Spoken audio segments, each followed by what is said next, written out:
Кои са трите социални навика, които ни изцеждат без да си даваме сметка за това? Номер 1. Поставяме другите хора преди себе си. Желаем да удовлетворим техните нужди, техните желания, а нашите остават на заден план. По този начин пренебрегваме себе си и създаваме едно безпокойство. Номер 2. Когато някой ни попита как се чувстваме, ние често казваме, че всичко е окей, защото целта ни е да успокоиме човекът от среща и да не го занимаваме с нас.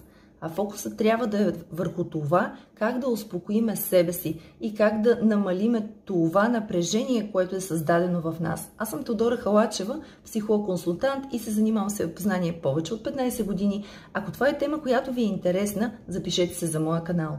И третия начин, по който внасяме напрежение в живота си, е когато избягваме конфликти. Конфликтите понякога са здравословни, защото това показва, че когато създадем конфликт, показва на човекът от среща, че ние имаме граници и желаеме те да се спазват.